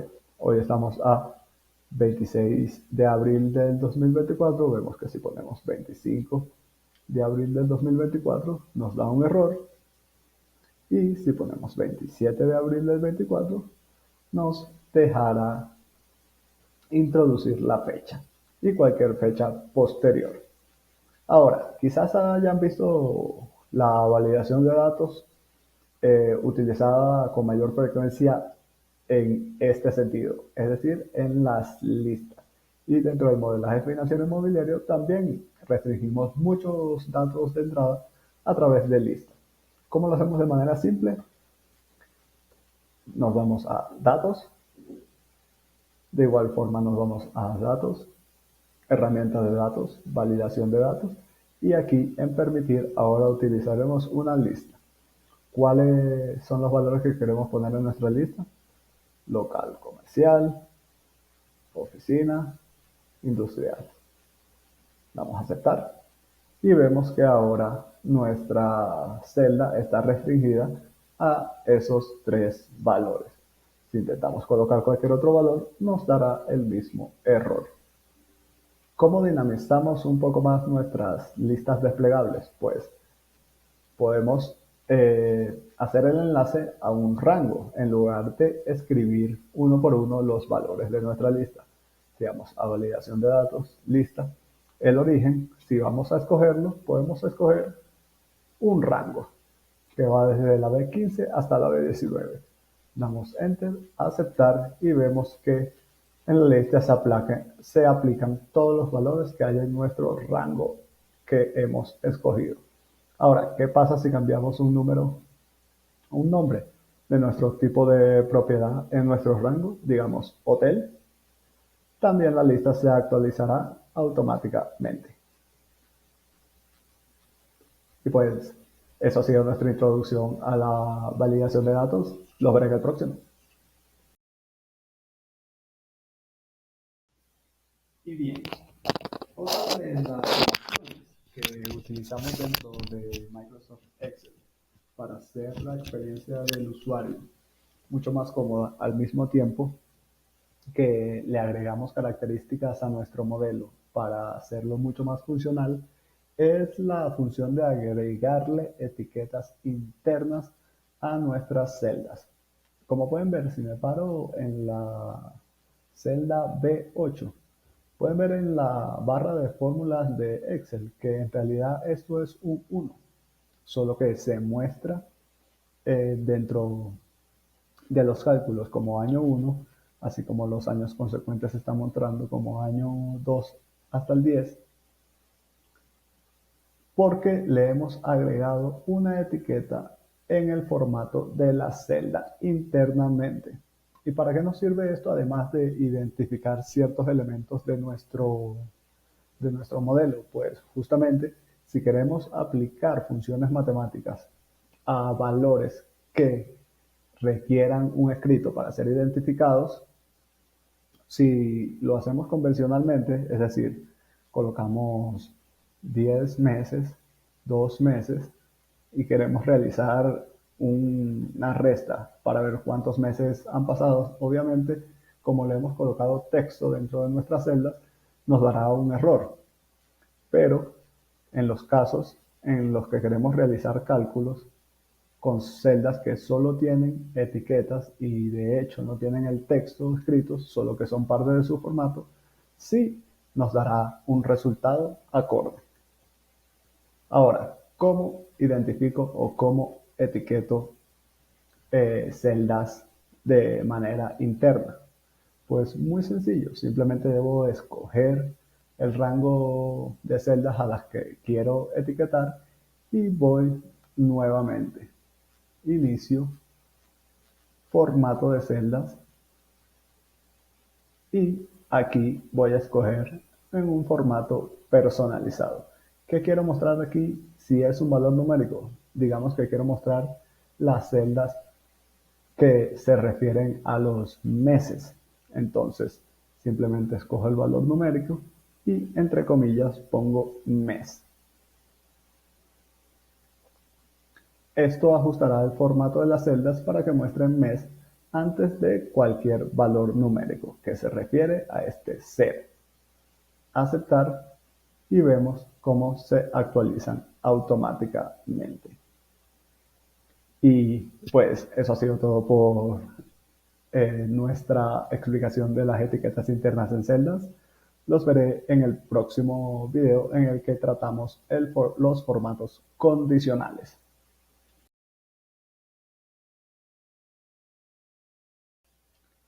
Ok, ahora vamos a explicar cómo podemos incluir los formatos condicionales para hacer la experiencia del usuario mucho más cómoda y expandir la funcionalidad de nuestros modelos en el análisis financiero inmobiliario. El formato condicional se refiere a la modificación de algunas celdas o algunos parámetros de acuerdo a reglas que nosotros queramos establecer si ciertas condiciones se dan en nuestro modelo. Y para eso vayamos con nuestro ejemplo. Este es un ejemplo que de hecho hemos utilizado dentro de varios de nuestros modelos financieros y es bastante útil a la hora de definir el tipo y la tasa de interés en nuestro periodo de análisis. En este sentido, tenemos el tipo de interés en una lista desplegable que puede referirse a un interés fijo o flotante. Si el interés es fijo, pues será igual nuestra tasa de interés a través de todo nuestro periodo de análisis, ¿cierto? Del año 1 al año 10. Pero si el interés es flotante, lo que quiero hacer con mis valores es que cada uno de ellos sea una entrada, es decir, que cambien a color azul y le podemos poner un fondo a las celdas para que el usuario final vea que de hecho tiene que establecer la tasa de interés para cada año de acuerdo al tipo de interés que ha escogido. Es decir, debemos condicionar el formato de nuestras celdas a una regla, a una nueva regla. ¿Y cómo hacemos eso? Pues escogemos nuestro rango, vamos a inicio con formato condicional y escogemos nueva regla. Vamos a utilizar una fórmula para definir a qué celdas les vamos a aplicar este formato condicional. ¿Y cuál va a ser nuestra regla? Pues si nuestra celda D7 es igual a flotante, vamos a formatear nuestras celdas para indicarle al usuario que ahora la tasa de interés es una entrada para cada año. Para eso establecemos un formato. ¿Cuál será el formato a aplicar? Sabemos que es un porcentaje. La fuente la vamos a cambiar a color azul y podemos ponerle un relleno un poco más claro para que las celdas se destaquen y el anuncio sea mucho más evidente. Damos a aceptar, aceptar y como pueden ver, como el tipo de interés es flotante, el formato ha cambiado automáticamente. Si volvemos a ponerlo como tipo fijo, vemos que ahora las celdas cambian a color negro.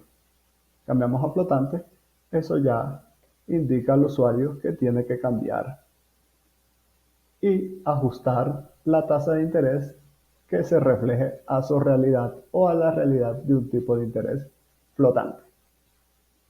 Y con eso nos vamos a nuestro próximo video.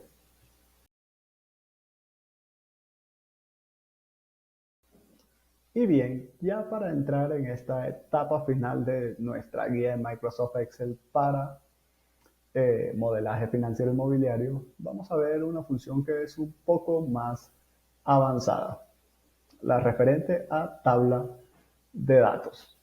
Y de hecho esta es una función que cubrimos extensamente dentro de nuestro acelerador de modelos financieros y tenemos secciones dedicadas a ella para entender bien sus funcionalidades, características y alcances, pero en este video nos vamos a limitar a la función más básica dentro de la tabla de datos, la que se refiere a utilizarla para realizar análisis en diferentes escenarios. Ahora, en nuestro hipotético ejemplo tenemos un área rentable dada, digamos 10.000 metros, hectáreas, pies cuadrados, y una renta que cobramos por área rentable, lo que nos da un total de renta con una operación matemática simple. Pero ¿qué pasa si quiero saber el efecto en el total de mi renta cuando el área rentable o la renta cambia? Digamos que la renta baja a 8 o a 6 y pues afecta directamente a nuestro total de renta y quiero que estos valores se reflejen en un análisis de escenario. Puedo almacenarlos aparte cambiando manualmente mi entrada, pero puedo hacerlo de manera automática y mostrar la matriz completa de los efectos dentro de una tabla de datos. Para ello, primero hagamos el enlace de nuestro resultado final a nuestra tabla, a nuestra matriz. Y para hacer el análisis de multiescenarios, si cambia el área rentable neta, aquí vemos que pasa de 5.000 a 7.500 y va incrementando en 2.500 respectivamente. Y nuestra renta también va desde 5 hasta 15. Ahora, ¿cuáles son los efectos en los diferentes escenarios? Para esto escojo toda mi matriz, voy a datos, análisis de hipótesis, tabla de datos. Para la celda de entrada de la fila es la que tengo en la parte superior. Mi entrada de la fila será la renta por área rentable neta. Y para mi celda de entrada de la columna será la entrada asociada a los datos en la columna, es decir, el área rentable. Todo eso doy clic aceptar y como pueden ver, mi tabla de datos, mi matriz se actualiza automáticamente. Para comprobar que está funcionando, podemos ver que el total de renta con un precio de 10 y un área rentable de 10.000 es 100.000 y es lo que se muestra justamente en el área central de mi matriz. Cuando el área rentable es 5.000 y la renta por área rentable es 5, nos da el resultado acorde, así como el último valor cuando el área rentable es 15.000 y la renta es de 15. Esto es ampliamente utilizado para análisis de escenario y sensibilidad dentro de los bienes raíces comerciales, pero como ya les dije al principio del video, tiene muchas otras características y particularidades que son muy interesantes. Los invito a seguir explorando acerca de este tema. Y con eso, vayamos a nuestro próximo video.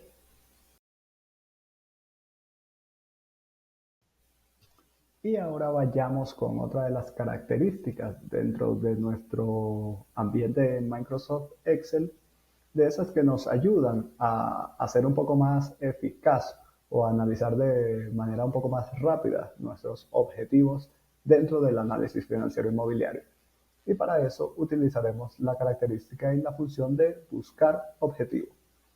Esta función lo que nos ayuda es a utilizar un modelo dinámico para resolver por un valor dado.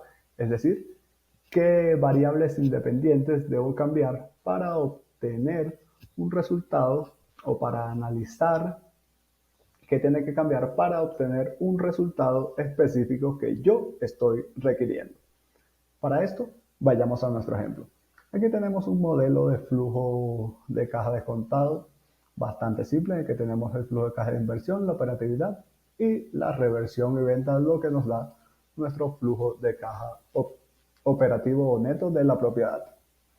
Ahora, he definido el flujo de caja de la reversión o la venta en fuente azul para ejemplificar el uso de buscar objetivo. Es decir, en este escenario, digamos, mi jefe me está pidiendo que verifique cuál debe ser el precio de venta para que nuestra tasa interna de retorno sea 12%. Pues aquí tengo dos opciones. O itero de manera manual cuánto, en cuánto tengo que vender la propiedad. Aquí se va un poco por encima de 12%. Si pongo 10.600, sigue aumentando un poco. Y de manera manual quizás puedo llegar al resultado en un par de intentos, pero iterar a través de estos números y cambiar nuestra tasa interna de retorno es justamente lo que hace nuestra función de buscar objetivo. Entonces, ¿cómo lo utilizamos? Vamos a datos, previsiones, análisis de hipótesis y aquí en buscar objetivo. En ellos nos define la celda en la cual debemos buscar el objetivo, el valor y la celda que debo cambiar para alcanzar ese objetivo. Obviamente, la celda que debo cambiar debe estar enlazada dinámicamente a mi celda resultado, en este caso la tasa interna de retorno, que como ya sabemos aquí sí está sucediendo, puesto que la tasa interna de retorno se calcula del flujo de caja neto de la propiedad. Entonces, a la celda E16 quiero establecerla como 12%. ¿Cambiando qué valor? Pues la celda de que representa el flujo de caja de la venta, es decir, la I13. Luego doy a aceptar y lo que hará Microsoft Excel es iterar a través de los diferentes valores hasta que nuestra tasa interna de retorno dé en el valor deseado, que en este caso será 12%. Damos aceptar, aceptar y vemos que el valor ha sido actualizado automáticamente. Es decir, la propiedad o el activo lo tengo que vender en 10.839 para lograr una tasa interna de retorno del 12%, sin cambiar nada más en el modelo. Y pues esa ha sido nuestra función de buscar objetivo. Vayamos al siguiente.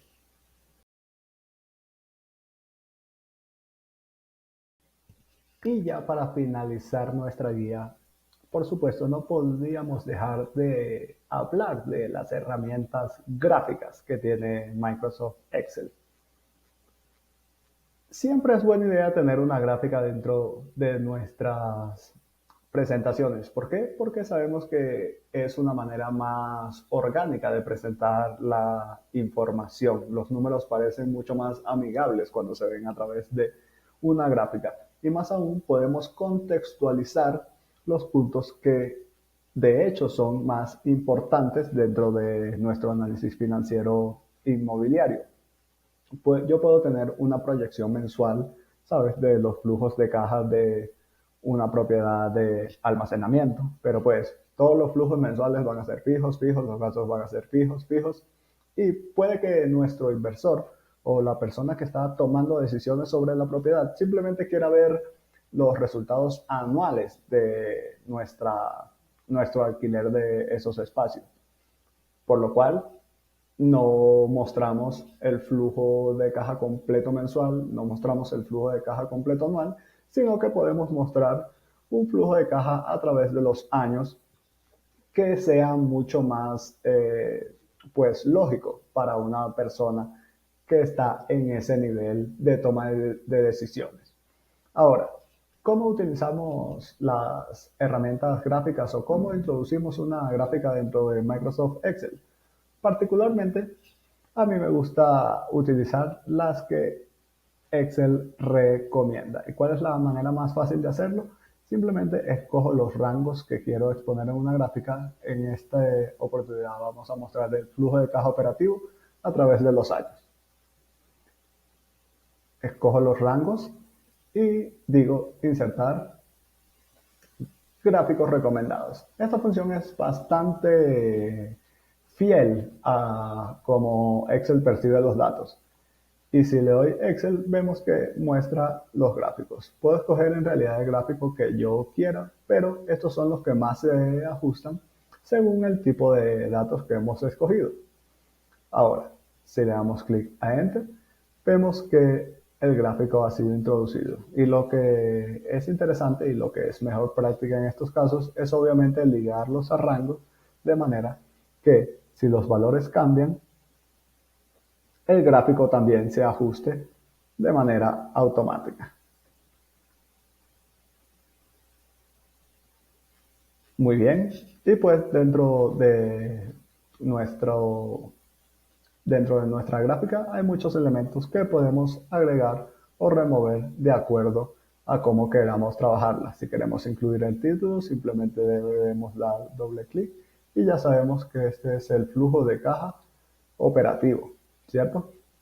Ponemos como título de caja operativo. De este lado podemos cambiar el relleno, las líneas, podemos agregar más elementos a nuestra gráfica, podemos definir los nombres, aunque ya vemos que aquí muestran ya los años, así que creo que esa contextualización es más que suficiente.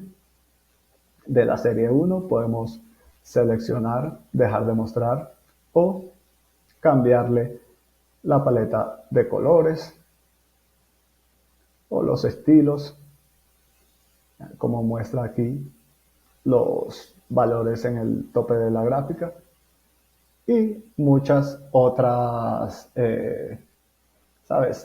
cuestiones de diseño o formato que podemos aplicar a la gráfica como tal.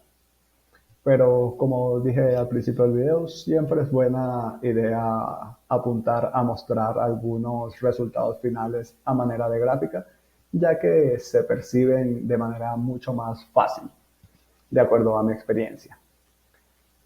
Pero bueno, eso ha sido todo, amigos, por esta guía definitiva para Microsoft Excel. Espero que la hayan encontrado útil.